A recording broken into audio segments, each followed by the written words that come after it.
ಭರತ ನಂದಿಗಾಮಕ್ಕೆ ಹೋಗ್ಬಿಡ್ತಾರಂತೆ, ಒಂದು ಹಳ್ಳಿಗೆ ಹೋಗ್ಬಿಟ್ಟು ಇವತ್ತು ನೋಡ್ಬೋದು ನಂದಿಗಾಮ ಅನ್ನುವಂಥದ್ದು ಅಯೋಧ್ಯೆ ಪಕ್ಕದಲ್ಲೇ ಇದೆ.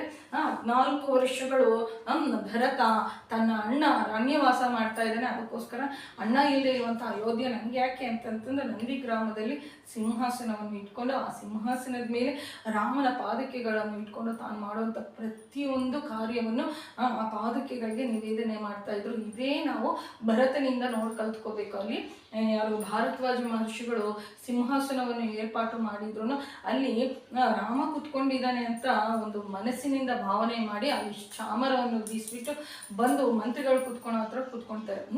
ನಮ್ಮ ಒಂದು ದೇವರ ಮನೆಯಲ್ಲಿ ಸಿಂಹಾಸನದಲ್ಲಿ ದೇವರ ಮೂರ್ತಿಗಳಿರ್ತವೆ, ಅದು ಗೊಂಬೆ ಅಂತ ನೋಡಿದ್ರೆ ಅವು ಗೊಂಬೆ ಥರನೇ ಇದಾಗುತ್ತೆ. ಅದರಲ್ಲಿ ಭಗವಂತ ಇದ್ದಾನೆ ಅಂತಂತ ನಾವು ಭಾವನೆ ಮಾಡಿಬಿಟ್ಟು ಹೊರಗಡೆ ಹೇಳೋದು ಬೇಡ, ಮನಸ್ಸಿನಲ್ಲಿ ಭಗವಂತನೊಂದಿಗೆ ಮಾತನಾಡುವುದನ್ನು ರೂಢಿ ಮಾಡಿಕೊಂಡ್ರೆ ಅವು ಆ ಭಗವಂತ ನಿಜವಾಗ್ಲೂ ಪ್ರತಿಕ್ರಿಯೆ ಮಾಡ್ತಾನೆ. ನಾವು ಒಂದು ಹೆಜ್ಜೆ ಮುಂದೆ ಹಾಕಿದ್ರೆ 100 ಹೆಜ್ಜೆ ಭಗವಂತ ನಮ್ಮ ಕಡೆ ಆಗ್ತಾನೆ. ನಮಗೇನು ದೇವರ ಮನೆಯಲ್ಲಿ ಇರುವಂತಹ ಫೋಟೋಗಳಾಗಲಿ ದೇವರ ವಿಗ್ರಹಗಳಾಗಲಿ ಅವು ಜೀವ ಇಲ್ಲದೆ ಇರುವಂಥದ್ದು. ಅದೇನಪ್ಪ ಅದು ನಮ್ಗೆ ಪ್ರತಿಕ್ರಿಯಿಸುತ್ತಾ? ಇಲ್ಲ, ಪ್ರತಿಕ್ರಿಯಿಸುತ್ತೆ. ನಾವು ಅದರಲ್ಲಿ ಭಗವಂತನನ್ನು ಕಂಡ್ರೆ ನಿಜವಾಗ್ಲೂ ಪ್ರತಿಕ್ರಿಯಿಸುತ್ತೆ. ಭರತ ಯಾವ ಥರ